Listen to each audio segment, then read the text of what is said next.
Brócola Loca presenta. Miren, quien está esta tarde aquí sentado fue secretario de Relaciones Exteriores, secretario de Hacienda, 15 años secretario general de la OCDE, la Organización para la Cooperación y el Desarrollo Económico. Es un universitario, Puma, que habla 6 idiomas y que yo creo, que es el candidato, el liderazgo más competitivo para la presidencia en 2024. Se trata del doctor José Ángel Gurría. José Ángel, me da mucho gusto y te agradezco mucho que hayas venido. ¿Cómo estás? Buenas tardes. Muchísimas gracias. Un abrazo muy cariñoso a ti, a todo tu auditorio. Encantado de verte en estas nuevas instalaciones, magníficas instalaciones. ¿Verdad? Llegamos al primer mundo. Oh, sí, absolutamente. A ver, tengo que partir de esta respuesta que te voy a pedir. ¿Quieres ser presidente de México? Absolutamente. Bueno, pues ya está. Debo decirte Sí. que tú fuiste el primero que me hizo una y otra vez la misma pregunta, Sí. pero en ese entonces no estaban dadas las condiciones. Hoy están dadas las condiciones, en particular el hecho de que hay una coalición, de que ya se formó una coalición y por lo tanto yo quiero ser el representante de esa coalición. Bien, están dadas las condiciones de este lado. ¿Y del otro lado también están dadas? Bueno, del otro lado, lo que yo te diría es que independientemente de a quienes designen por parte del gobierno, pues habría que hacerle frente y habría que ganarle, por supuesto. Para ello, antes se tiene que lograr el consenso de los diferentes partidos. Ya existe una coalición entre el PAN, el PRD y el PRI, en estricto orden alfabético, pero falta el MC, que esperamos que también se una en su momento a la coalición de oposición, con objeto de que haya no solo la impresión de que hay un consenso respecto de la oposición, sino que además en la práctica exista ese consenso. A ver, José Ángel, ¿qué es, brevemente, dime los 3 puntos fundamentales que plantearías para tu gobierno? Bueno, por supuesto el tema de la seguridad, por supuesto el tema de la recuperación económica y por supuesto una lucha frontal en contra de la corrupción. Esos son los temas más amplios, pero yo te diría que esto es como la gimnasia olímpica, ¿no? Sí, es decir, ¿cómo? hay unos ejercicios obligatorios, Sí. y esos ejercicios obligatorios pues son, por supuesto, la recuperación económica, pero también la lucha contra la pobreza que ha aumentado en México, la lucha contra las desigualdades, el tema de la salud, en que en virtud de la transición de los diferentes sistemas, pues hemos dejado sin cobertura a muchos millones de mexicanos. El impacto que tuvo, brutal impacto que tuvo la pandemia en el sistema educativo y por lo tanto, cómo recuperamos ese tiempo, casi 2 años perdidos para los niños y los jóvenes de México. Y, por otro lado, hay algunos temas de carácter coyuntural de los cuales tú te ocupas todos los días. Las quejas de los socios comerciales por la reforma eléctrica, por el tema del maíz transgénico y ahora, mucho más complicado, el tema de la seguridad en virtud de que afectó a algunos ciudadanos estadounidenses. De hecho, resultaron 2 de ellos muertos. Y, por otro lado, el tema de la democracia, el tema del INE, de la defensa del INE y de la preocupación que ha generado en muchos medios, por supuesto nacionales, pero también internacionales, extranjeros, el tema de de este plan B y del hecho de que ya esté en manos de la Suprema Corte de Justicia. ¿No te parece fundamental un aspecto que es la reconciliación nacional? Hoy que nos han dividido entre buenos y malos, de los que no están conmigo están contra mí, liberales y conservadores. El líder político del país tiene que ser un gran aglutinador. Tiene que ponerle cemento duco, como decía mi mamá y mi abuela, y cola loca quizá, ¿no?, a la sociedad, para que se una, para que la sociedad tenga un mismo propósito, para que la sociedad decida que sí se puede y echar para adelante. Lamentablemente encontramos hoy a la sociedad mexicana profundamente dividida e inclusive, yo te diría, con alguna percepción de que somos ellos y nosotros, ¿no? Y de que todos los que no sean de nosotros, pues son malos porque son del otro lado. Y el problema de esto es que se vuelve muy difícil tener un proyecto nacional, se vuelve muy difícil tener un propósito nacional y se vuelve muy difícil hacerle frente a todos estos déficits, a todos estos retos que tenemos enfrente, porque requieren de unidad. Primero que nada, de unidad. Dime, ¿qué es lo que más te preocupa hoy de México? Yo te diría que me preocupa este tema que tú mencionaste de manera muy importante, el tema de la falta de unidad o del quebranto de la sociedad en varios fragmentos que no se hablan entre sí, pero además se ha roto el diálogo entre la sociedad y el gobierno. Y la falta de ese diálogo se nota mucho, está haciendo estragos en cuanto a la calidad de las decisiones que se toman para fines de buen gobierno. Tú que has conocido el mundo, bueno, ya lo conocías desde antes, pero sobre todo has tenido gestión y relación con todos los líderes del mundo, con todos los directivos de organismos mundiales, multilaterales, financieros, Banco Mundial, Fondo Monetario, Nación, todo, sí, cuando estuviste 15 años en la OCDE, te echaste 15 años. Así es, ahí. Una elección y 2 reelecciones. Sí. El presidente dice que no le importa cómo nos ven. A mí, en el fondo, tampoco me importa mucho cómo nos ven. A mí me importa más cómo nos vemos. Pero sí te pregunto, ¿cómo nos ven? Yo te diría que, además de problemas que son económicos y que son comerciales, que son de negocios, que son de dinero, ¿no?, como el tema de los contratos que se habían suscrito con algunas empresas en materia eléctrica o en materia energética. Ahora te mencionaba yo el tema del maíz transgénico, pero ahora tenemos y estamos lamentablemente en la mira de varios observadores y de varios comentaristas y de varios periódicos, de varias publicaciones, y de cada vez un mayor número de personas preocupadas por lo que ven en México respecto de el futuro de la democracia en nuestro país. Esto es muy importante porque lo peor que nos puede pasar es volvernos tema, por ejemplo, de la próxima elección de los Estados Unidos. Que lo vamos a hacer inevitablemente, como en cada elección. Pero esto es muy lamentable porque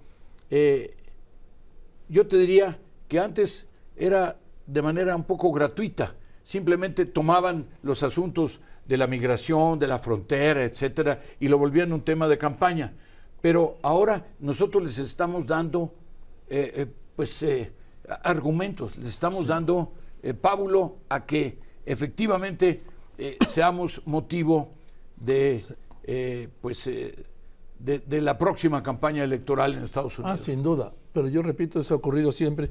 ¿Qué te parece esto inédito de que el gobierno del presidente Biden exigió al gobierno del presidente López Obrador que no sea intervencionista y que no intervenga en asuntos de política interna de Estados Unidos. Yo nunca había oído ni visto eso. Habiendo sido canciller, Sí. yo te puedo decir que uno de los más importantes principios de la política exterior mexicana es la no intervención en los asuntos internos de otros países. Bueno, esto era en el fondo porque no queríamos que se metieran con nosotros. Que es lo que ha dicho, lo que decía López Obrador. Sobre todo el mensaje hacia los Estados Unidos en particular. Pero ahora, pues, le pedimos al canciller que fuera a hablar con los cónsules y declararan que los mexicanos no van a apoyar a los republicanos. Bueno, pues el problema de este fenómeno en particular y que dio lugar a esta respuesta de los americanos es que primero no estamos siendo consecuentes con el tema del principio de la no intervención. Y lo mismo está sucediendo en el caso, por ejemplo, de Perú, respecto del caso de Nicaragua, en fin, ¿no? Hay una inconsistencia en cuanto a la actitud y en cuanto a las políticas. Una doble no intervención. Así es. Entonces, el problema más importante tiene que ver con el hecho de que si tú te equivocas de enemigo o te equivocas de pleito, pues entonces lo que va a suceder es que abres otros flancos y te vuelves mucho más vulnerable. Es lógico que haya quienes levanten la voz y digan, vamos a darle al ejército americano derecho para intervenir en contra del crimen organizado en México. Bueno, pero eso no quiere decir que eso vaya a suceder es la voz y que de, se vaya. Es la voz de un legislador. Es la voz de un señor, o de un diputado y de un senador, etcétera. Es decir, no es ley y tampoco va a suceder eso, porque aquí todos los días hay propuestas y todos los días hay discursos en las tribunas, ¿no? Legislativa y de otro tipo. Entonces, pero eso no quiere decir que eso se vaya a volver ley al día siguiente, ¿no? El hecho de que sean legisladores no quiere decir que eso lo vayan a tomar las grandes mayorías de los partidos y el Congreso, en la Cámara de Diputados, en la Cámara de Senadores. Es decir, por eso es que, insisto, no hay que confundir, hay que conocer cómo funcionan el tejido político de los Estados Unidos, de dónde vienen las opiniones, quién las emite, y reaccionar pues de manera proporcional al verdadero daño que podrían hacer. En este caso se trataba de opiniones sueltas de parte de personas pues muy desencaminadas. Y que además tuvieron mucho más impacto en México y difusión, porque en Estados Unidos tuvieron cero impacto. Ninguno, porque están ya acostumbrados en Estados Unidos, y los medios están acostumbrados a no recoger ese tipo de expresiones, porque todos los días las hay. El problema, insisto, es que si nos equivocamos de quién es el enemigo y si nos equivocamos de pleito, entonces nos volvemos vulnerables porque pues nos pueden atacar por otro lado. Ahora, yo te voy a decir una cosa, en el marco, yo he hablado con especialistas de México y de fuera, sobre todo de Estados Unidos, sí, y me han dicho que no tienen ninguna preocupación con México. ¿Por qué? Porque la macroeconomía, el presidente López Obrador se ha comportado como pues el más neoliberal de los presidentes. La macroeconomía la ha manejado de un modo impecable. Lo tengo que decir porque es la verdad, ¿sí? La deuda, todos los aspectos, el respeto al Banco de México, el seguir las indicaciones del Banco de México, eso ha sido impecable el presidente. Afortunadamente, qué bueno que así haya sido, y además eso nos ha dado grados de libertad en otros temas como estos. ¿Por qué? Porque si tenemos diferencias en lo comercial, pero también si tenemos diferencias en términos de la visión política, y si tenemos diferencias con algunos legisladores de los Estados Unidos o inclusive con el propio Departamento de Estado. Cuando yo era secretario de Relaciones Exteriores teníamos muchas diferencias con los con el Departamento de Estado entonces. Y sin embargo, siempre había una forma de ayudar a hablar y ayudar a negociar y finalmente ayudar a resolver los asuntos. Eso es lo que se vuelve muy difícil cuando uno se lanza a un proyecto como el actual en México, de decir, estoy descalificando a todos los republicanos, por ejemplo, o a cualquier persona que opina en contra de México. Hay que corregirle la plana, pero además hacerlo de manera proporcional a el individuo, al daño que cause tanto en los Estados Unidos como en México. Efectivamente tienes razón. Aquí hemos magnificado estos discursos, estos comentarios, y lamentablemente, pues lo que ha sucedido es que de alguna manera hemos provocado nosotros la necesidad de tener que responder muy fuerte, porque como le hicimos tanto ruido, ¿no?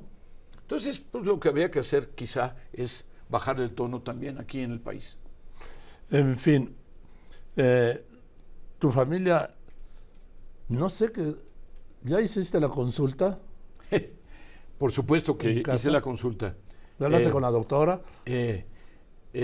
Lulu, mi esposa, la doctora,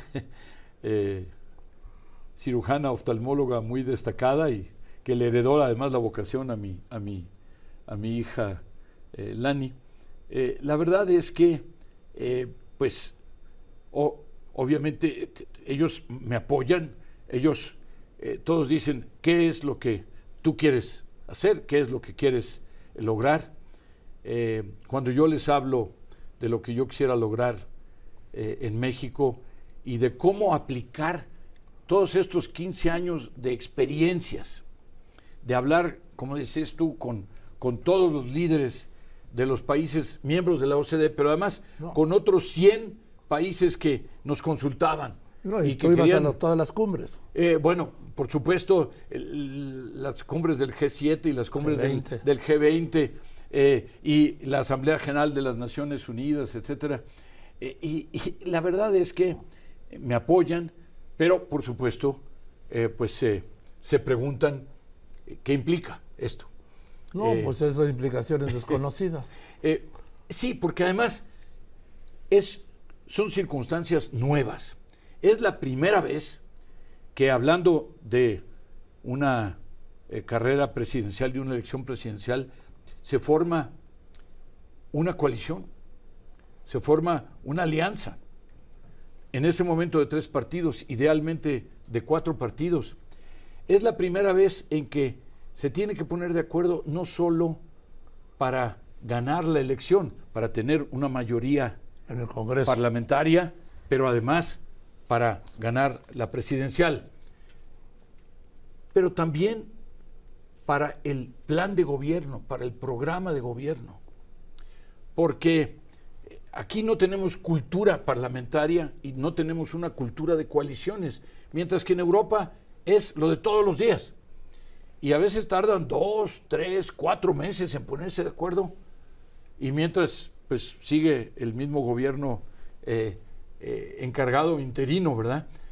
Hasta que se ponen de acuerdo en cuál es el proyecto de gobierno, no solo electoral. Es más, muchas veces se forman la coalición después de la elección. Y entonces los partidos que pueden formar la mayoría se reúnen y empiezan a negociar. Y te digo, se pasan varios meses, ¿no? Negociando el programa de gobierno, no solo la victoria electoral. Bien, pues José Ángel, me da una gran alegría verte y espero verte de candidato. Bueno, pues efectivamente de eso se trata, de intentar con los diferentes partidos políticos, con la sociedad civil que ahora va a jugar un papel muy importante. Yo ya he hablado con varios de los líderes de la sociedad civil y con los diferentes líderes de los partidos políticos para decirles, aquí estoy, me interesa, tengo mucho que contribuir y, por otro lado, puedo ser el líder de la oposición y puedo ser el líder político de México. Venga, pues gracias, José Ángel. Gracias por venir. Saludos en casa. De verdad me da mucho gusto verte. Muchísimas gracias. José Ángel Muy Gurría, amable, Joaquín. que ya dijo que sí está puesto para ser el candidato de la oposición y buscar la presidencia, ¿no? Sin duda, absolutamente, porque hay que ser candidato de la oposición y después ganar las elecciones. Venga, yo voy a los anuncios y... Con la Loca presentó